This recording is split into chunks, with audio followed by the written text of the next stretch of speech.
Good morning to all. Welcome back to another video and another class.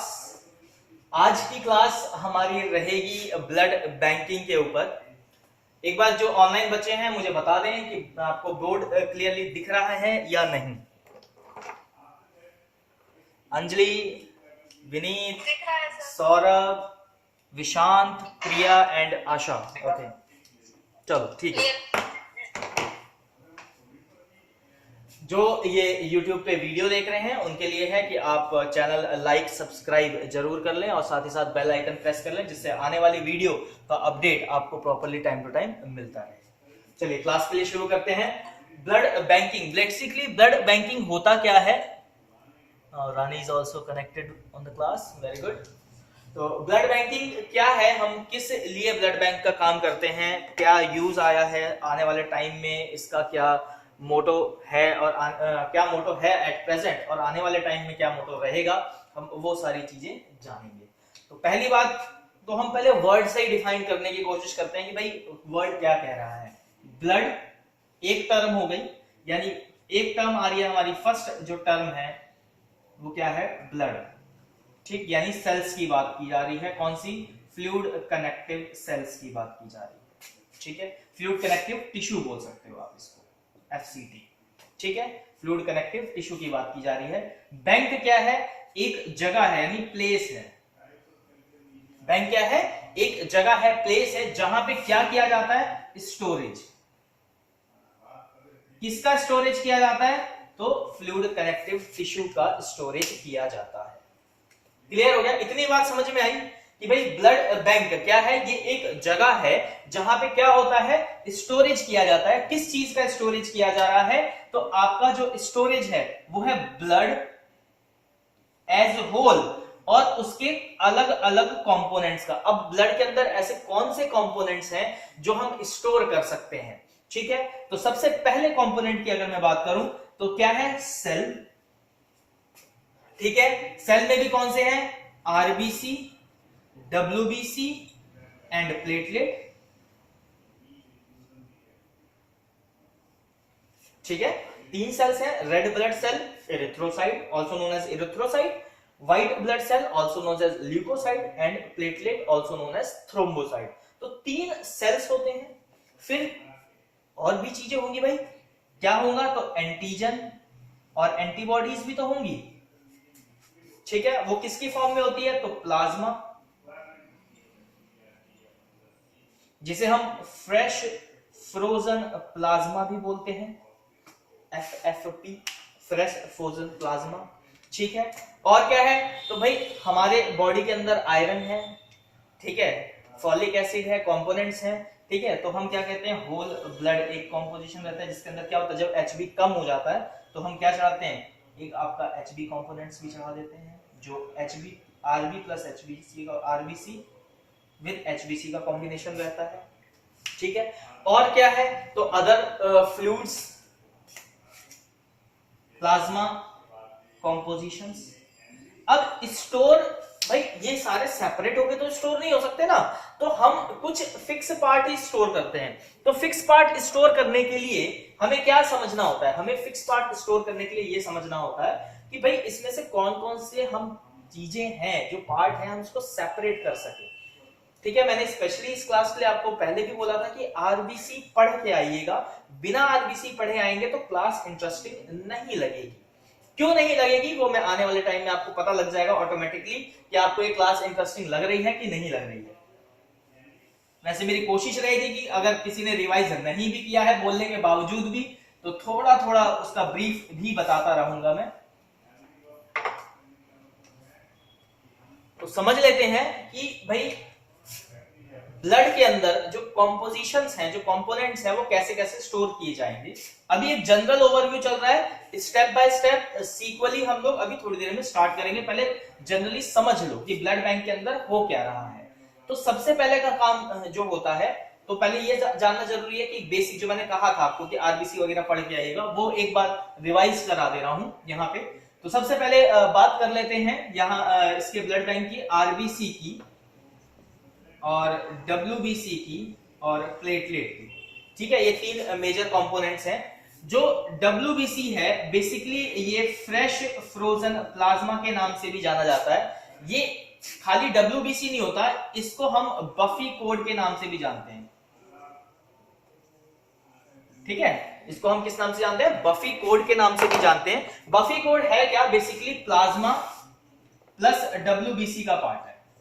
ठीक है, plasma plus WBC का part है आपका buffy code. Buffy code जब आप सेंट्रीफ्यूज करोगे, एक टेस्ट ट्यूब लो, ठीक है, उसमें ब्लड सैंपल आप डाल दो, और जब आप इसको सेंट्रीफ्यूज करोगे, जब आप इसको सेंट्रीफ्यूज करोगे तो यू विल सी, आप देख पाओगे कि क्या है भाई, पहले तो आपका यहां पे एक लेयर जो है वो बन गई आपकी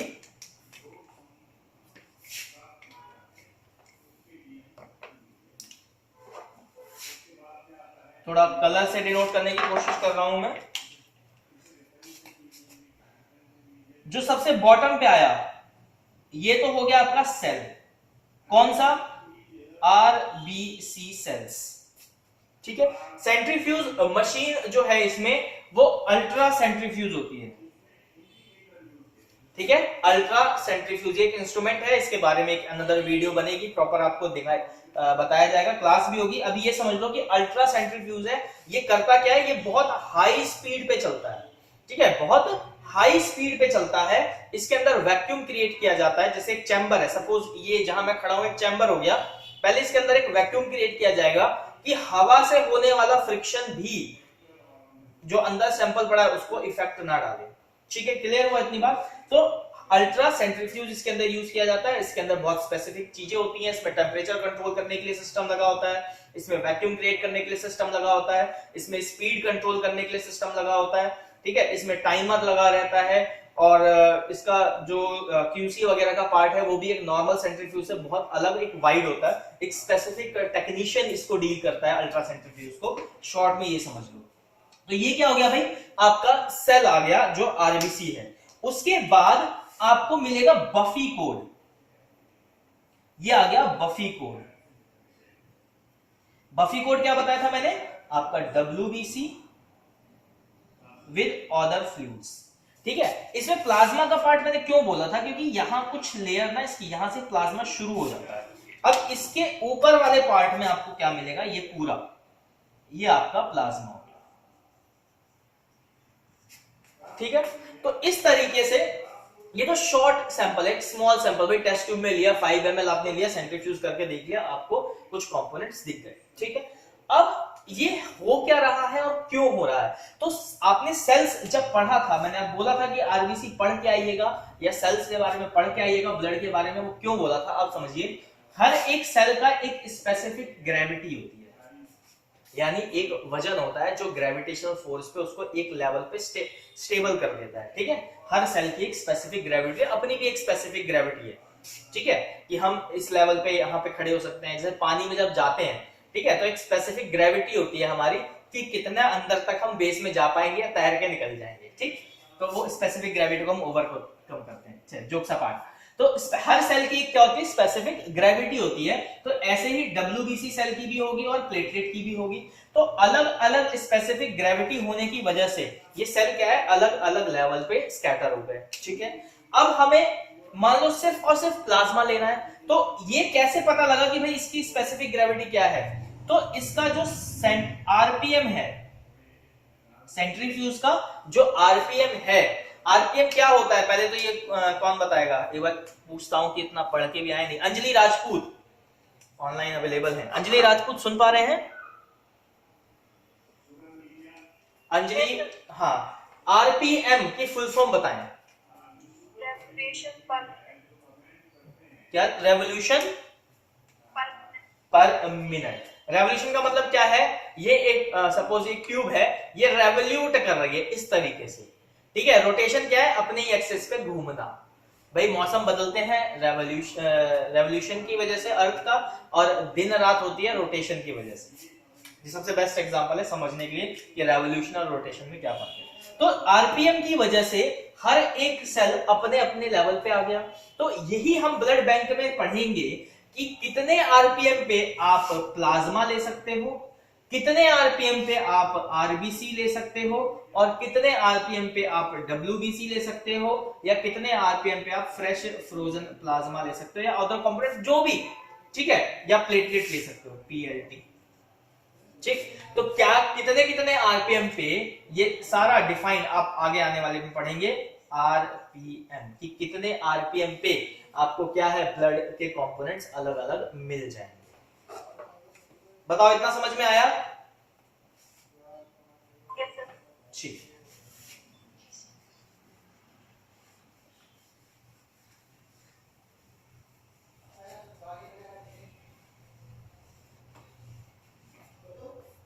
अब थोड़ा सा जानकारी ले लेते हैं कि भाई ब्लड बैंक में हमने सब सेपरेट करना है, ठीक है। अभी ओवरव्यू दे रहा हूं, डिटेल नहीं है, तो सिर्फ समझने की कोशिश करो। अभी जो क्वेश्चन दिमाग में आएंगे कि सर एंटीकोगुलेंट कौन सा यूज होगा, सर आरपीएम कितना होगा, वो सब आने वाले टाइम में बताऊंगा। बस जुड़े रहो वीडियो के साथ और क्लास के साथ। अब क्या है कि भाई ब्लड बैंक में हमारे दो पार्ट हो रहे थे, जो एक ब्लड का आ रहा था और एक बैंकिंग का आ रहा था। बैंकिंग मतलब हो रहा था स्टोरेज। अब स्टोरेज के लिए हमें कुछ कुछ कंडीशंस रखनी पड़ती है। तो एक कंडीशन हमारी कौन सी होती है, तो पहली कंडीशन होती है जी टेम्परेचर। कोई भी चीज को बचा के रखना है तो टेम्परेचर मेंटेन करना जरूरी है। दूसरी कंडीशन होती है क्या, एटमॉस्फेरिक प्रेशर और एनवायरनमेंट। एटमॉस्फेरिक प्रेशर और एनवायरनमेंट, भाई उसका एनवायरनमेंट कैसा है, ठीक है, कोई बैक्टीरिया, कोई वायरस, कोई प्रोटोजोआ, कोई माइक्रो ऑर्गेनिज्म पैथोजेनिक तो नहीं है आसपास में एनवायरनमेंट में प्रेजेंट। ठीक, तीसरा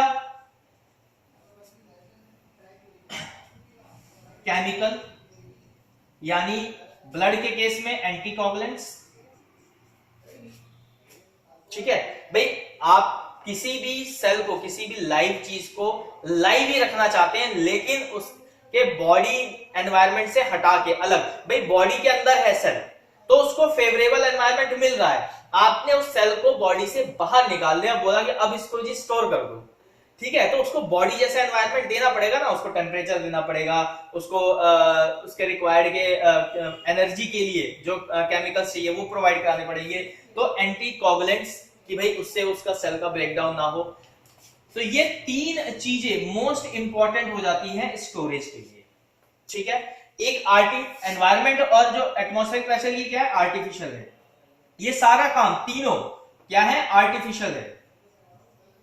आर्टिफिशियल मतलब मैन मेड, हम जैसे लोगों का बनाया हुआ, जो साइंटिस्ट हैं, ठीक है, जो साइंटिस्ट हैं, ह्यूमन, वी आर ह्यूमंस, तो ह्यूमन से बनाया हुआ एनवायरनमेंट या ये जो प्रोडक्ट्स हैं स्टोरेज करने के लिए, ये सारा क्या है, आपके आर्टिफिशियल के अंदर में आ जाते हैं। इतना समझ में आ गया ना? हाँ जी, आशा जी, क्लियर हो रहा है? जी सर। अब आते हैं भाई प्रिंसिपल से रिलेटेड कि भाई इसका प्रिंसिपल क्या है। अब स्टेप बाय स्टेप चलना शुरू करेंगे हम लोग, ठीक है। पहला जो पार्ट ब्लड बैंकिंग में हम पढ़ेंगे वो पढ़ेंगे कि कल वाली स्लाइड्स आप लोगों ने पढ़ी थी, एक बार मैं रिवाइज भी करा देता हूं उसको, अगर नहीं है तो एक बार थोड़ा सा आप लोगों को ब्रीफ हो जाएगा। कल ब्लड बैंकिंग का जो पीडीएफ अपडेट किया था वो आप लोगों ने पढ़ा था? किसी की आवाज नहीं आ रही है, पढ़ा ही नहीं है इसका मतलब? पढ़ा है, अभी पता लग जाएगा बेटा।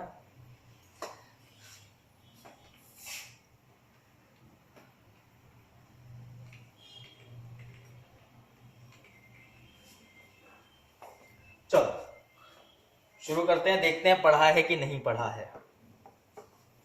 तो भाई इतना अपने को समझ में आ गया कि ब्लड बैंक में क्या हो रहा है जी, खून जमा हो रहा है और अलग अलग कंपोनेंट उसमें से सेपरेट किए जा रहे हैं।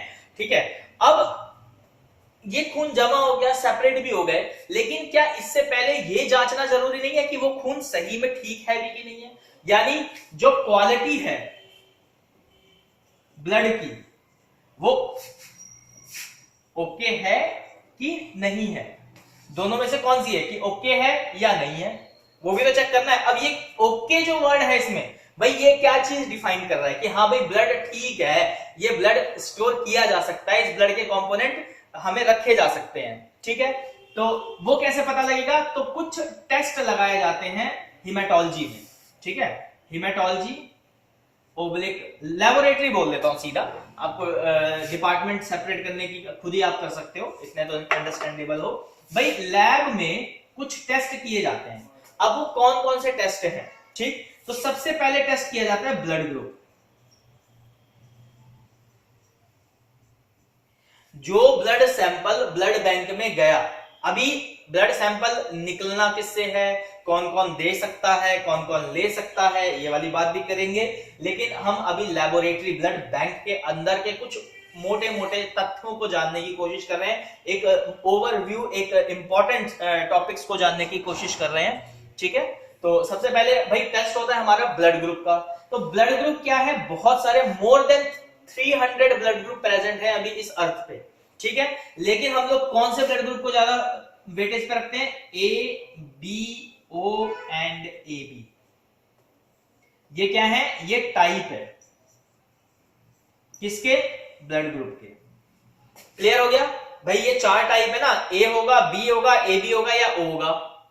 अब इसमें क्या है, आरएच फैक्टर से एक आरएच फैक्टर हो जाता है जो क्या करता है, पॉजिटिव और निगेटिव, ये दोनों को बताता है, पॉजिटिव और निगेटिव बताएगा, ठीक, कि भाई आपका ए पॉजिटिव है या ए नेगेटिव है, बी पॉजिटिव है या बी नेगेटिव है।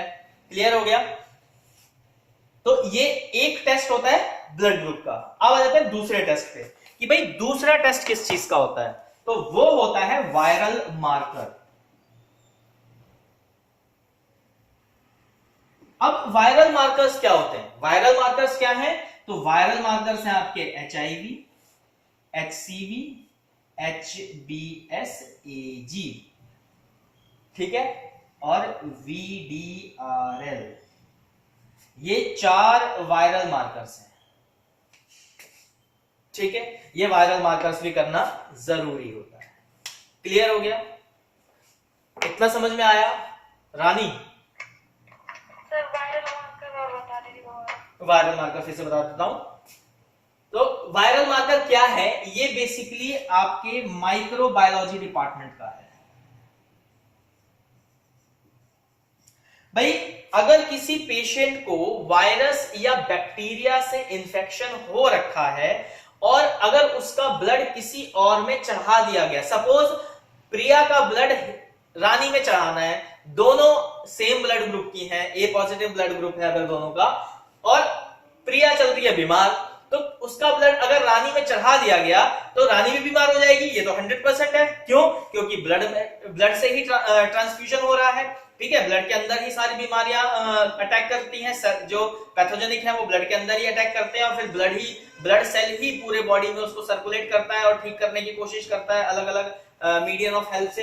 तो अगर किसी भी पर्सन को इनमें से कोई बीमारी होगी तो क्या होगा, वो ट्रांसफर भी हो जाएगी, वो बढ़ भी जाएगी दूसरे, ठीक है। इसीलिए ये वायरल मार्कर मोस्ट इंपॉर्टेंट होते हैं। क्लियर हो गया। चौथा और लास्ट क्या देखा जाता है, ये होता है बेसिकली पेशेंट मेडिकल हिस्ट्री।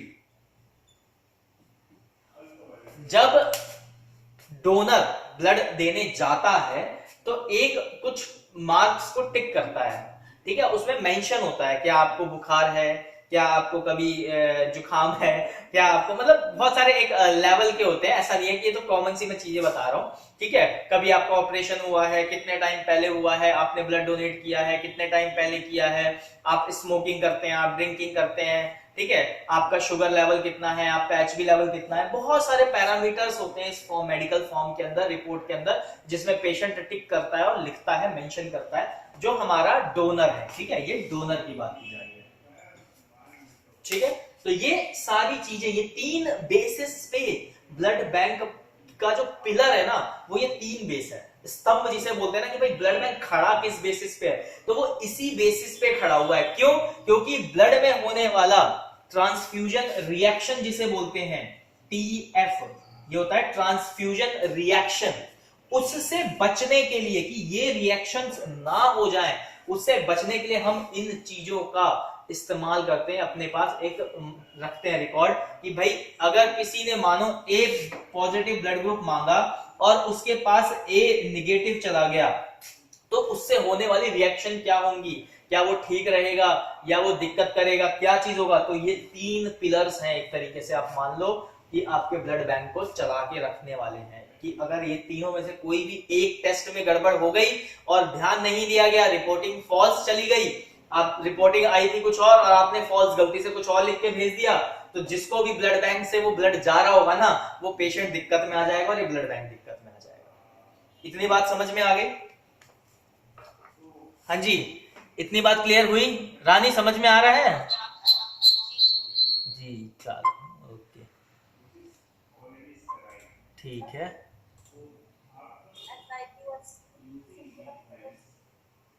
आवाज क्लियर नहीं आ रही है रानी, दोबारा बोलो।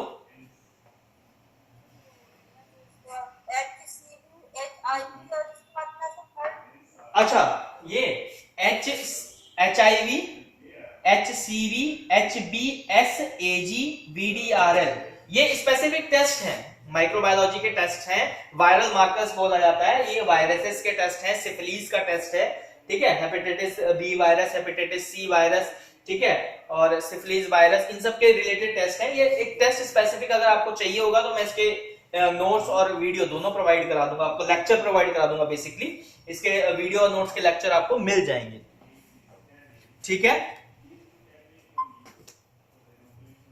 चलो अब आगे बढ़ते, आगे बढ़े भाई? हाँ जी, समझ में आया? आगे बढ़े या नहीं? आशा बढ़े आगे, चलो प्रिया का रिप्लाई आ गया, ठीक है।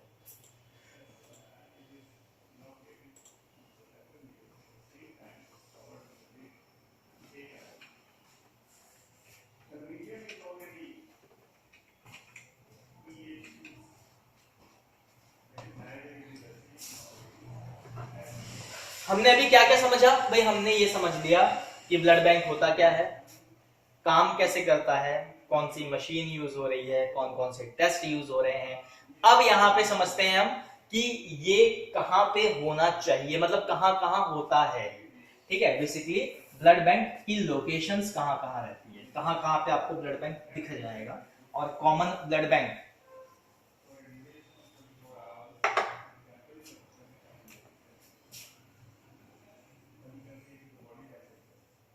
हर हॉस्पिटल में ब्लड बैंक का एक डिपार्टमेंट होगा,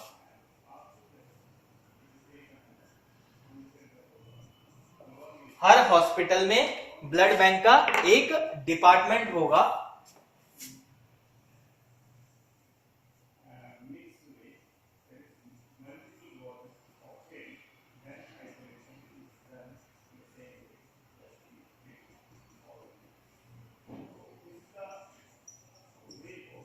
आपको स्पेसिफिक ब्लड बैंक्स भी दिखेंगे, गवर्नमेंट के ब्लड बैंक्स दिखेंगे, प्राइवेट कुछ एनजीओस के ब्लड बैंक दिखेंगे, आईएमए ब्लड बैंक है, ठीक है। तो एक स्पेसिफिक आपको ब्लड बैंक भी दिखेगा और हॉस्पिटल में भी आपको एक डिपार्टमेंट एज वेल एज आपको ब्लड बैंक डायरेक्ट भी दिख सकता है, ठीक है। क्लियर हो गया भाई? कहां कहां होता है? लैबोरेटरीज में कहीं नहीं होता, नर्सिंग होम में कहीं डिपार्टमेंट रखा जा सकता है कि भाई एक डिपार्टमेंट नर्सिंग होम में डाल दिया, या जहां लैबोरेटरीज है वहां पे एक डिपार्टमेंट, लेकिन वहां पे ब्लड सैंपल स्टोरेज वगैरह नहीं होता, उसके लिए अलग से परमिशन लेनी पड़ती है, पूरा स्ट्रक्चर्ड होता है, ठीक है। आप वैसे नहीं कि खाली आपने एक कैबिन बनाया और उसको ब्लड बैंक मेंशन कर दिया, नहीं, ऐसा नहीं होता। हाँ, डिपार्टमेंट मेंशन किया जा सकता है, डिपार्टमेंट ऑफ ब्लड बैंक, उसके अंदर पर्सन रहेगा जो कंसर्न रहेगा, कोई भी प्राइवेट या गवर्नमेंटल ब्लड बैंक से अगर वहां लोकल में किसी को रिक्वायरमेंट है, कहीं रिक्वायरमेंट है, कोई डिमांड है, तो पब्लिक वहां जाके और ब्लड को रिसीव कर सके, उसको इधर उधर ज्यादा ना भागना पड़े, उसके लिए एक डिपार्टमेंट जरूर कई जगह रहता है ब्लड बैंक का। इतना क्लियर हो गया?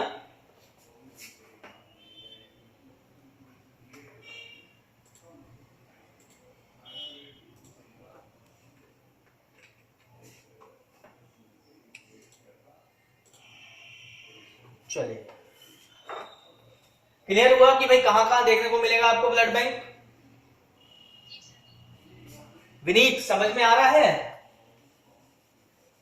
शांति में है विनीत? जी सर। समझ में आ रहा है?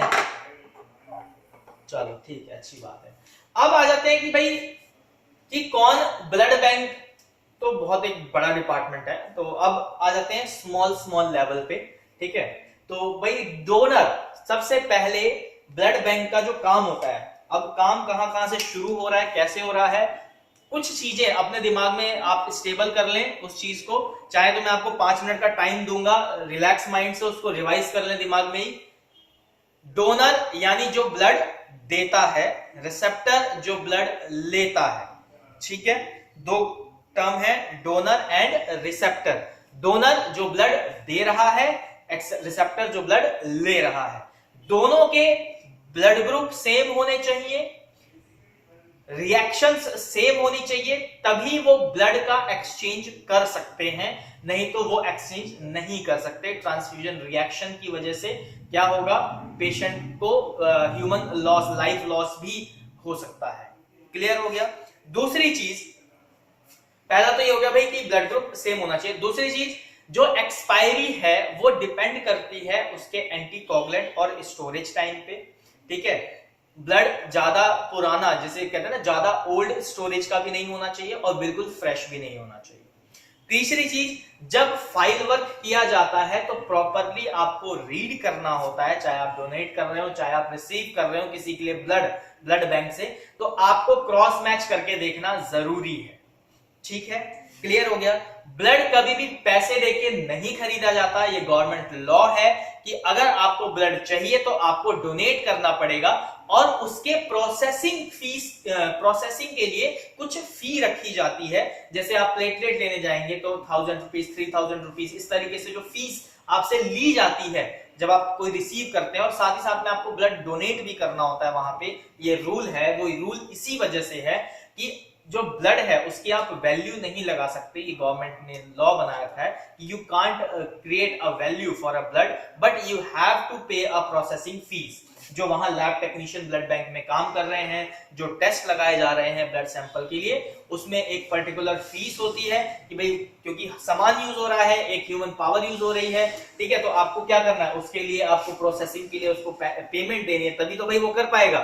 सीधी सी बात है भाई, अगर मैं कहीं का काम कर रहा हूं तो we are taking something in that, हम टाइम दे रहे हैं तो उसके अगेंस्ट में कुछ ले रहे हैं। आप भी टाइम दे रहे हो, फी दे रहे हो, तो आप उसके अगेंस्ट में नॉलेज गेन कर रहे हो। It's a give and take formula. तो अब आ जाते हैं स्टेप पे कि भाई डोनर और रिसेप्टर, दो फेज है, blood donor and blood receptor. ठीक है, ये शुरू करता हूं, 2 मिनट का मैं गैप दे रहा हूं। 2 मिनट के लिए आप लोग भी अपना थोड़ा ठंडे दिमाग से ये चीजें जो अभी मैंने कराई हैं उसको रिवाइज कर लें। मैं बार बार क्यों आपको ब्लड बैंक के लिए इंपॉर्टेंट और टाइम दे रहा हूं, उसका रीजन है कि इसमें खिचड़ियां बहुत पकने वाली हैं, आप कंफ्यूज बहुत जल्दी हो जाते हो। इसीलिए मैं चाह रहा हूं कि आप एक बार थोड़ा थोड़ा टाइम का गैप लेके रिलैक्स माइंड से इस टॉपिक को पढ़ें। बहुत इंटरेस्टिंग टॉपिक है। ये पढ़ने के बाद, मेरी क्लास को आप देखने के बाद, मैं इस बात की गारंटी लेता हूं कि हाँ, आपको चीजें समझ में आएंगी और आपको इंटरेस्टिंग भी लगेगी।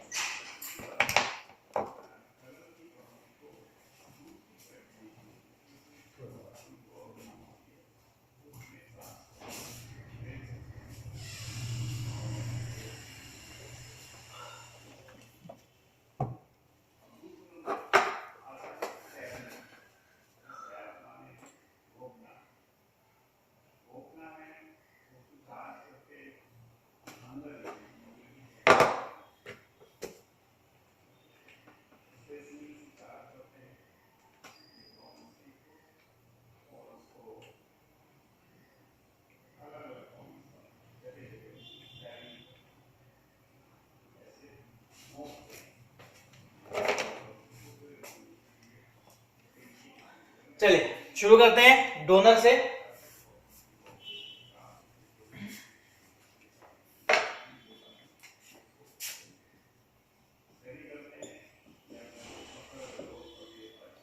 तो ये डोनर है कौन भाई, कौन ऐसा पर्सन है जो ब्लड दे सकता है, क्या क्या चीजें हैं। तो डोनर से ब्लड लेने से पहले हमें क्या क्या करना होता है, तो पहले तो इसकी होती है काउंसलिंग। काउंसलिंग मतलब वार्तालाप, बातचीत, ठीक है, जिसमें हम क्या देते हैं, इंट्रोडक्शन देते हैं। भाई बताते हैं हम डोनर को कि आप ब्लड दे रहे हैं तो इससे क्या फायदा होगा, आप ब्लड देंगे तो इससे क्या नुकसान भी होगा क्या, उसके जो डाउट्स हैं दिमाग में पैदा होने वाले। भाई मेरे से बोला जाए भी आपको खून देना है, तो मेरे दिमाग में बहुत सारे क्वेश्चनिंग होगी ना कि भाई मेरा खून कम हो गया तो सबसे जो नॉर्मली दिमाग में सेंटिमेंट्स जो क्रिएट होते हैं, हाय खून कम हो गया तो क्या होगा, भाई मेरा खून निकल गया बना नहीं तो क्या होगा।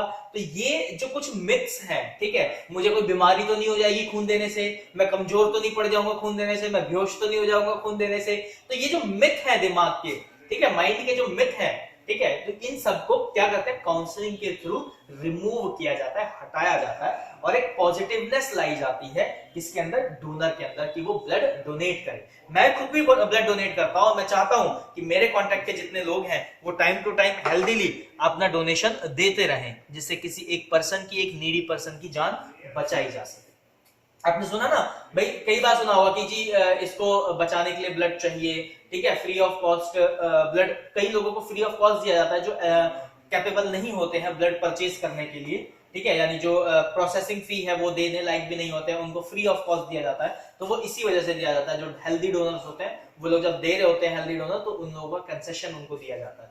तो एक पहला स्टेज जो हो गया हमारा, वो हो गया इसके काउंसलिंग का, कि भाई सबसे पहले आपको क्या करना है, काउंसलिंग करनी होती है डोनर की, ठीक है। उसके बाद जब पेशेंट तैयार हो गया कि हाँ जी अब मैं फिट हूं ब्लड देने के लिए, तो क्या किया जाता है, इसके टेस्ट किए जाते हैं डोनर और मेडिकल हिस्ट्री ली जाती है, ठीक है। मेडिकल हिस्ट्री मैंने क्यों बोला कि भाई टेस्ट तो किया जाएगा कि इसका एचबी कितना है एट प्रेजेंट, जब सैंपल लेना है उससे जस्ट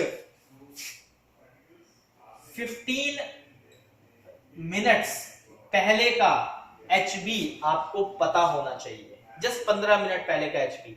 तो जब पेशेंट तैयार हो गया कि हाँ भाई आई एम रेडी, मैं डोनेशन करने के लिए तैयार हूं, मैं दे सकता हूं, मेरी काउंसलिंग हो गई, मैं सेट हो गया भाई, हाँ कि भाई ठीक है, अब दिमाग में घुस गया कि कुछ नहीं होगा, कोई परेशानी नहीं होती है ब्लड देने से। और हकीकत में मैं आपको बता देता हूं, ब्लड देते रहने से आपकी जो इम्यून सिस्टम है वो अगर वीक है तो उसको स्ट्रांग होने के लिए टाइम मिल जाता है, वो स्ट्रांग हो जाता है। आपके जो नए सेल्स हैं, सेल फॉर्मेशन है, जो आपकी बोन मैरोज है उसको सेल फॉर्म करने के लिए एक टास्क मिल जाता है, क्योंकि आपकी बॉडी में से सडनली 250 ग्राम्स या 350 ग्राम्स ब्लड कम हुआ, तो उसके पास एक काम आ गया ब्लड आपके बोन मैरो के पास कि भाई जल्दी जल्दी प्रोडक्शन करनी है रेड ब्लड सेल की, बॉडी में कमी हो रही है, तो वो क्या है, एक फंक्शनिंग बढ़ जाती है, तो एबिलिटी बढ़ जाती है आपके बॉडी फंक्शनिंग के, सेल्स की, टिश्यूज की, बोन्स की, ठीक है। तो एक हेल्दी आउटपुट निकल के आता है आपकी बॉडी के अंदर डोनेट करने से।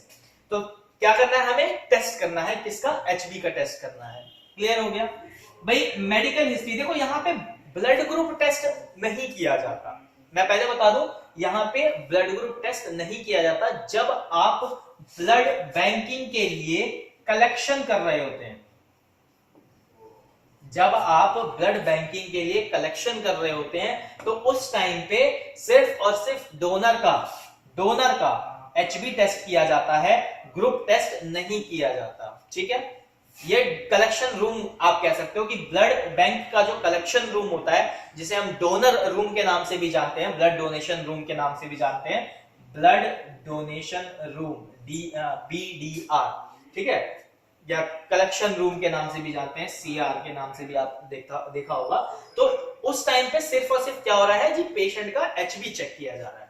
फिर आगे भाई की हिस्ट्री, मेडिकल हिस्ट्री को तो क्या हिस्ट्री पूछी जाती है भाई, आपने लास्ट नाइट यानी या 12 घंटे, सिंपल सी लैंग्वेज मेडिकल टर्म की बात कर लेते हैं भाई, 12 आवर जब आप ब्लड सैंपल देने जा रहे हो, सपोज मैं आज सुबह 10 बजे डोनेशन रूम में पहुंचा, मैंने कहा कि मेरे को अपना ब्लड डोनेट करना है, तो मुझसे पूछा जाएगा कि 12 घंटे पहले क्या आपने अल्कोहल लिया था, क्या आपने स्मोक किया था, क्या आप कोई टबैको लेते हो, क्या आप कोई मेडिसिन खा रहे हो, क्या आप कोई ड्रग ले रहे हो, क्या आपका कोई ट्रीटमेंट चल रहा है।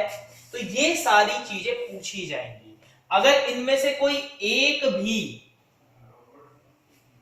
अगर इनमें से कोई एक भी चीज निकली जो मेरे साथ हो रही है तो मैं सैंपल देने के लिए नॉट एलिजिबल हो जाऊंगा।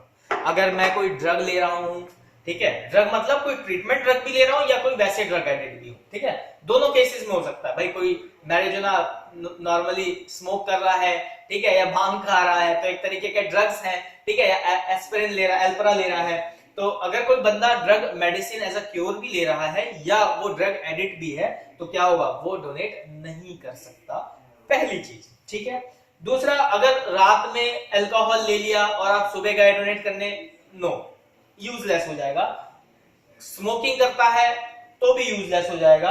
अगर कोई ट्रीटमेंट या मेडिकेशन चल रहा है तो भी यूजलेस हो जाएगा, क्योंकि ट्रीटमेंट मेडिकेशन चल रहा है इसका मतलब क्या है, ब्लड कंपोनेंट में कोई चीज ऐसी प्रेजेंट है जो आपकी बॉडी को प्रॉब्लम कर रही है, तो जिस बॉडी में वो ब्लड जाएगा उसको भी वो इफेक्ट होने के चांसेस 110% हो जाएंगे, ठीक है।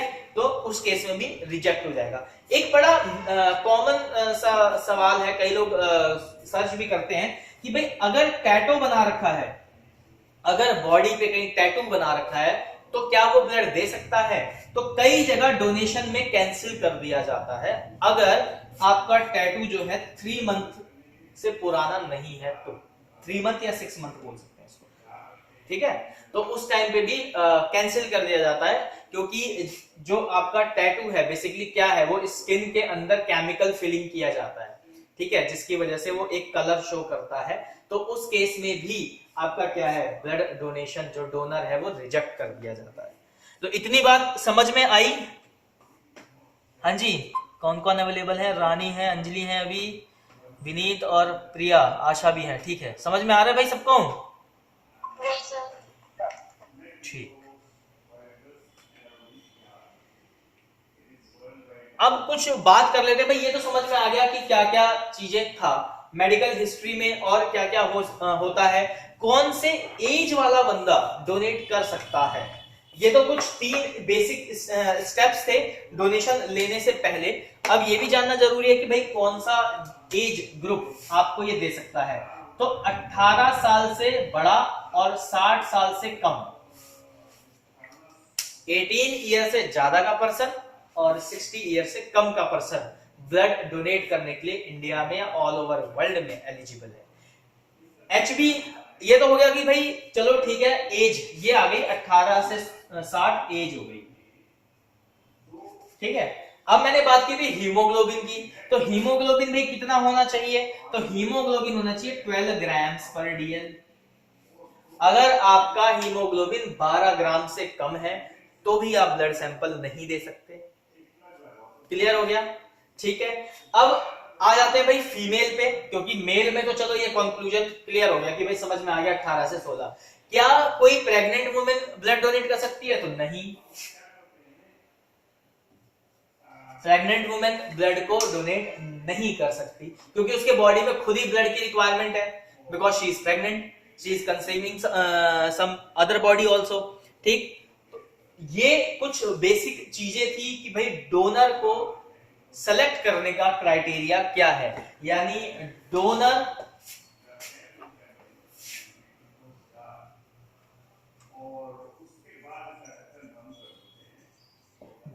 सिलेक्शन बात करते हैं क्या थी।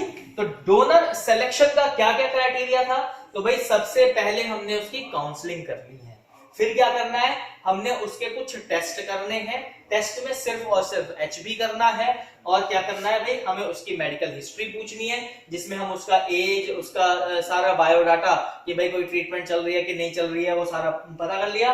और फिर लास्ट में जो है आपका वो आ जाता है कुछ basic knowledge about that test, ठीक है, कि भाई आपने ब्लड लिया तो आप बताओगे भी ना कि भाई अब इसके साथ क्या क्या होगा, आपके ब्लड के साथ कौन सा टेस्ट जाएगा, क्योंकि अभी तो सिर्फ कलेक्शन रूम के साथ है, ठीक है।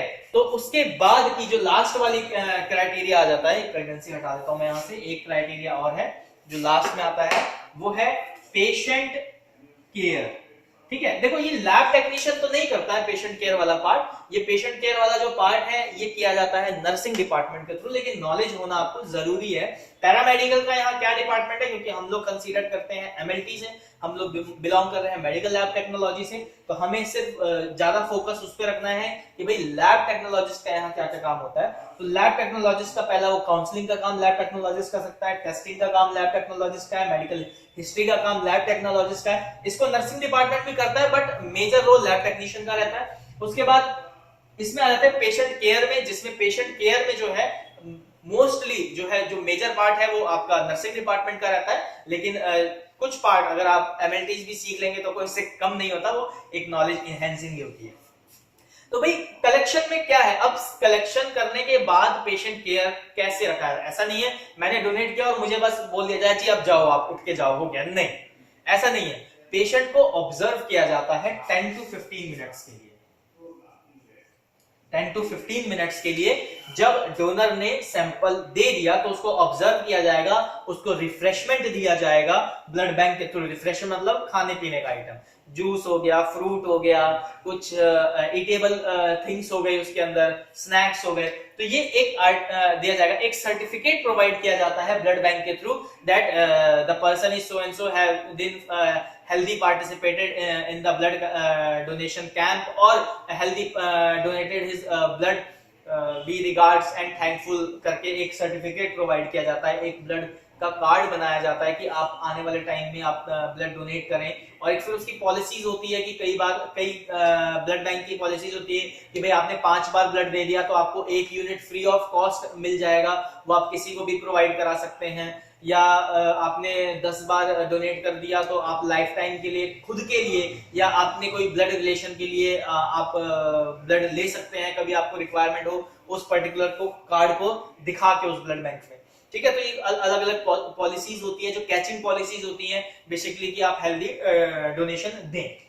पेशेंट केयर में अब पेशेंट केयर कैसे आएगा भाई, जब मैंने डोनेट कर दिया तो थोड़ा सा 1% वीकनेस सी फील होती है। वीकनेस मतलब ऐसा नहीं कि हाय चक्कर से आएंगे, नहीं नहीं नहीं, 1% ऐसा आपको फील होगा कि कुछ लॉस हुआ है साइकोलॉजिकली। ठीक है, अगर आप वीक हैं, ठीक है, आपकी इम्यूनिटी वीक है तो उस केस में हो सकता है आपको ज्यादा लगे, या आपको फोबिया है अगर ब्लड का, आप फोबिया है, हेल्दी हो लेकिन आपको ब्लड का फोबिया है तो भी आपको वीकनेस सी लगेगी, महसूस होगा, ये साइकोलॉजिकल होता है। तो उसको रिमूव करने के लिए, उसको हटाने के लिए कि वो साइकोलॉजिकल बर्डन ना आए एकदम से बॉडी पे, आप क्या करते हैं, पेशेंट को ऑब्जर्व किया जाता है और उस टाइम पे भी साथ में एक काउंसलिंग भी की जाती है। ठीक है, ऑब्जर्व क्या किया जाता है कि भाई पेशेंट अनकॉन्शियस तो नहीं हो रहा है, पेशेंट को कहीं पेन तो नहीं है, पेशेंट का जिस पार्ट से ब्लड लिया गया है, इधर हैंड, कोई भी हैंड से जहां से ब्लड लिया गया है, ठीक है, क्या वो वहां से ब्लीडिंग तो नहीं आ रही है, ब्लीडिंग डिसऑर्डर तो नहीं है उस पेशेंट को। ठीक है, एक टेस्ट और होता है ये वाला जिसे हम BT-CT इसमें आप ऐड कर सकते हैं, लेकिन ये नॉर्मली है जब आप HB चेक कर रहे होते हैं तो अगर क्योंकि आप इसमें HB जो चेक होता है वो होता है ड्राई बायोकेमिस्ट्री मेथड से, जैसे आपका ग्लूकोमीटर आता है ऐसे HB मीटर आता है, आप सिंगल ड्रॉप ऑफ ब्लड से आप HB टेस्ट कर सकते हो।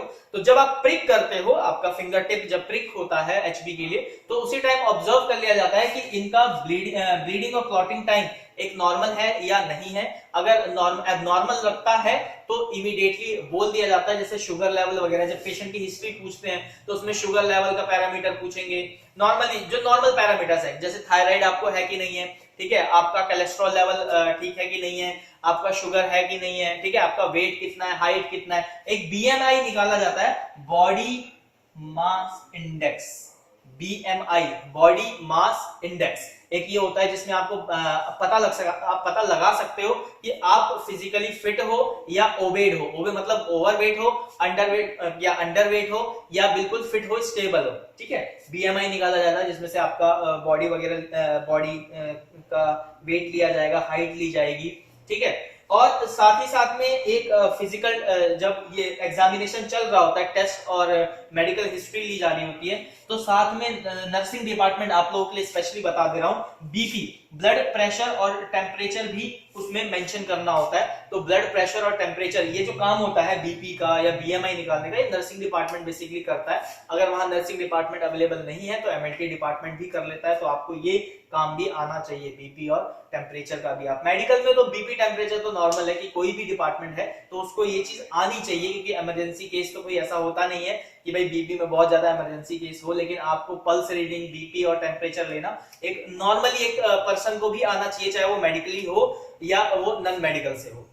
मेरे हिसाब से, ये मेरा अपना मानना है कि बीपी पल्स रीडिंग एक सबको आना चाहिए। और आपको अगर इसके लिए कोई क्लास चाहिए होगी तो मैं वो भी अपडेट कर दूंगा।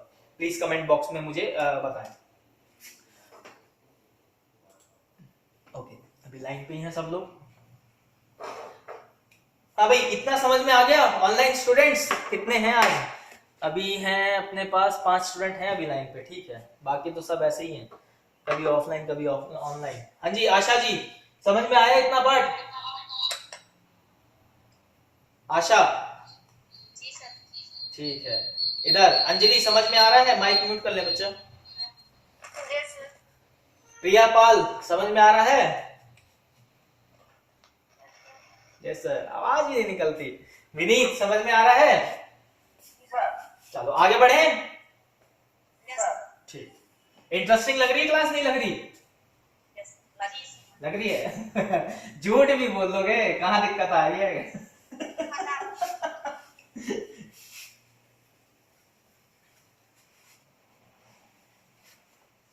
चलो ये बात तो हो गई भाई डोनर की, कि क्या क्या कंडीशंस थी। हमने ये जाना कि डोनर भाई कैसे सेलेक्ट किया जा रहा है, क्या कंडीशंस है कि आपको डोनर को सेलेक्ट करना है। अब आ जाओ कि भाई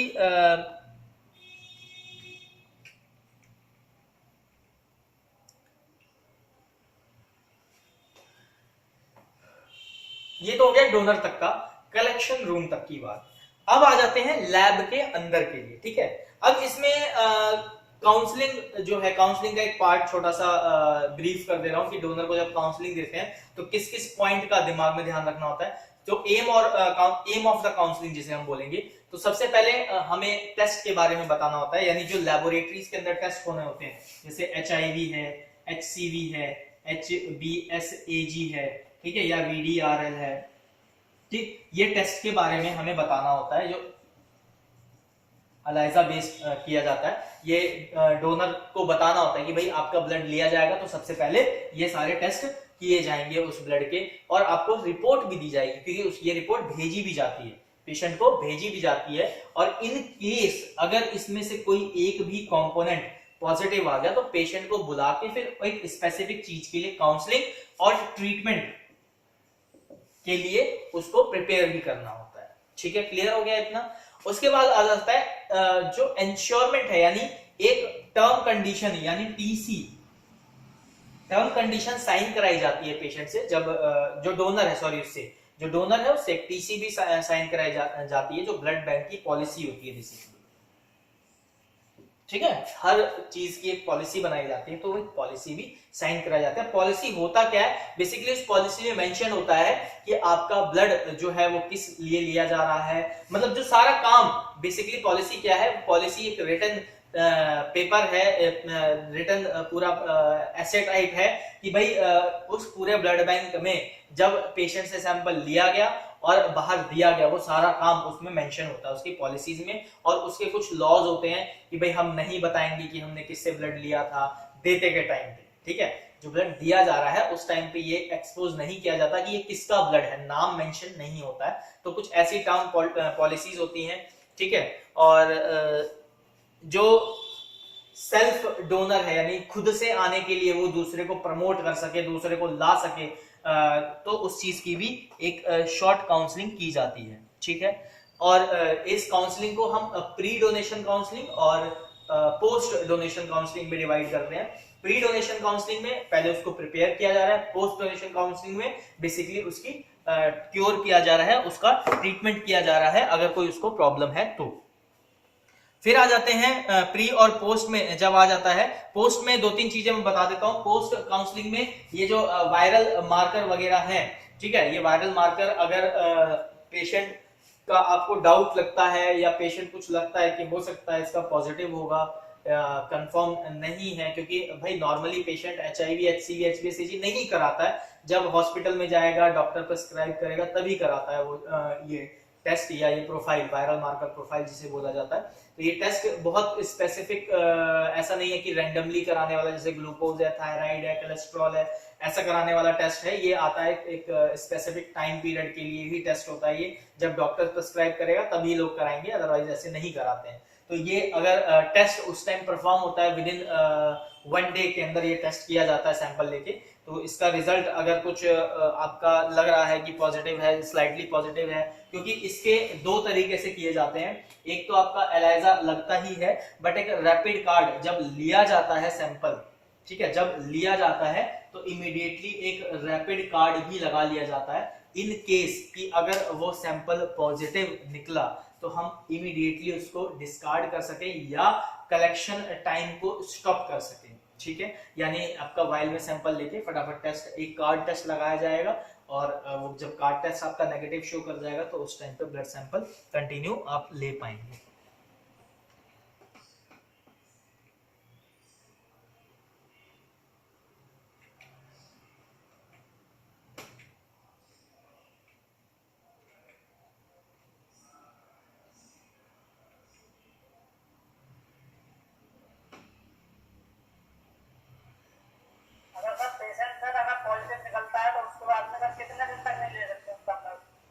देखो HIV HCV या HbA VDRL ये ट्रुथ है कि ये 100% क्योर नहीं है इनका। ये एक्चुअली ये डिजीज ऐसी है, इसलिए इनको वायरल मार्कर कहा जाता है। बहुत अच्छा क्वेश्चन है विनीत आपका कि भाई अगर HIV HCV HbA या VDRL पॉजिटिव हो गया तो क्या वो ट्रीटमेंट के बाद पेशेंट सैंपल दे सकता है? नहीं, इसका ट्रीटमेंट 100% क्योर नहीं देता है। इस वजह से ही ये 100% क्योरेबल नहीं है डिजीज। ये एक बार डिजीज हो गई तो लाइफ लॉन्ग आपको मेडिसिन खानी पड़ेगी, जैसे डायबिटिक के केस में होता है। अगर आपको डायबिटीज एक बार हो गया और डायबिटिक 2 स्टेज या 3 स्टेज आपने क्रॉस कर ली तो लाइफ टाइम अगर आपका, देखो कहने का मेरा मतलब ये है कि एक वायरल डिजीज है, ठीक है। मैं डायबिटिक में भी क्यों आपको एग्जांपल दे रहा हूं, क्योंकि डायबिटिक में नॉर्मली क्या होता है, आजकल के हम लोगों का जो लाइफस्टाइल है वो बहुत अलग है। हम लोग फिजिकल एक्टिविटी जिम में करते हैं, वो भी कितने लोग करते हैं, पार्क में खाली वॉक के लिए जाते हैं, और खाना क्या खाते हैं, बर्गर पिज्जा। तो ऐसी हम लोग अनहाइजेनिक चीजें खाते हैं जो हमारी बॉडी को डाइजेस्ट करने में 2 से 3 दिन लग जाता है एक खाने को, ठीक है। आप एनवायरनमेंट के हिसाब से खाना खाइए, आपका जो आपका हेल्दी एनवायरनमेंट है उस हिसाब से खाना खाइए। तो जब आप उस हिसाब से खाना खाएंगे तो क्या आपकी बॉडी फिट रहेगी। जैसे पहले हमारे जो दादू लोगों के जमाने के लोग हैं, उनको हम बोलते हैं ना बड़े फिट है, बड़े हेल्दी है, आज भी कोई दिक्कत नहीं है। वो किस वजह से, उनके लाइफस्टाइल की वजह से है। तो ये वायरल डिजीज एक्चुअली ऐसी डिजीजेस हैं कि जब एक बार आपकी बॉडी में इंट्रोड्यूस हो गई, अगर मेरे बॉडी में HIV वायरस इंट्रोड्यूस हो गया या HCV वायरस इंट्रोड्यूस हो गया या HbA वायरस इंट्रोड्यूस हो गया या VDRL इंट्रोड्यूस हो गया, तो ये डिजीज मेरे साथ अब लाइफ लॉन्ग रहेगी। हाँ, इससे होने वाले साइड इफेक्ट नहीं होंगे, किसी को छूने से, किसी के साथ रहने से, किसी के साथ बैठ के खाना खाने से किसी और को नहीं होगा ये, क्योंकि मैं मेडिसिन ले रहा हूं इस चीज की। क्लियर हो गया? ये छुआछूत जिसे हम हिंदी लैंग्वेज में बोलते हैं कि भाई छुआछूत की बीमारी ये नहीं है, ठीक है। ये कोई ऐसा नहीं है कि भाई मैंने टच किया किसी को और उसको हो गया, नहीं, ऐसी बीमारी नहीं है। बट हाँ, ये एक बार अगर आपके बॉडी में एंटर कर जाती है तो लाइफ लॉन्ग आपको मेडिसिन उसकी लेनी पड़ती है, तो आप डोनेट नहीं कर सकते। क्लियर हो गए विनीत आपको ये बात? ठीक है, चलिए अब आगे बढ़ते हैं। अभी तक हमने कलेक्शन रूम का पढ़ा था। आज थोड़ी सी क्लास लंबी होने वाली है, तो थोड़ा सा टिक के बैठने वाला हिसाब है आज क्लास का।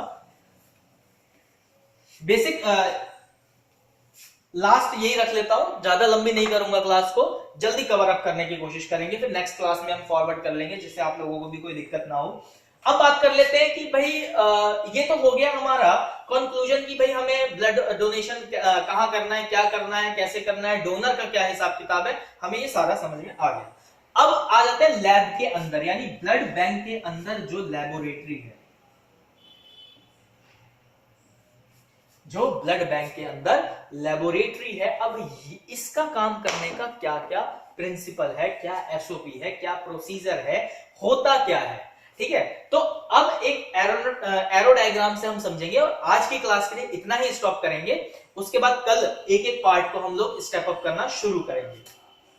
तो लेबोरेटरी में सबसे पहले क्या होगा भाई, हमारे पास ब्लड आएगा, ठीक है, डोनेशन रूम से ब्लड आ गया। वो ब्लड जैसे ही आपका डोनेशन रूम से ब्लड आया तो सबसे पहले प्रोसेसिंग में जाएगा, ठीक है। प्रोसेसिंग कौन सा किया जाएगा, तो प्रोसेसिंग देखा जाएगा उसका फाइल वर्क और डिटेल, जो वहां पे मेंशन किया गया है, ठीक है, डोनर रूम में जो मेंशन किया गया है, ठीक। फिर उसमें से नाम हटा के एक कोड दिया जाएगा जो कि आपका ब्लड बैंक कोड होगा, ठीक। क्लियर हो गया कि भाई क्या हुआ, जब आया तो स्लिप पे क्या था, पेशेंट का जो डोनर है उसका डोनर का नाम था, सॉरी मैं बार बार पेशेंट निकल जा रहा है मेरे मुंह से, डोनर का नेम था, एज था, सेक्स था और उसकी हिस्ट्री थी। वो सारी चीजें चेक की जाएगी कि जो ब्लड बैंक का पैरामीटर है उससे रिलेटेड है कि नहीं है। तो नाम, सेक्स और एज हटा के उसकी जगह, अब ये नहीं चलेगा लैब के अंदर, उसकी जगह एक दिया जाएगा लैब कोड, जो कि आपका ब्लड बैंक कोड होता है। हर एक सैंपल को एक कोड दिया जाता है, ठीक है। ये कोड दे दिया, उसके बाद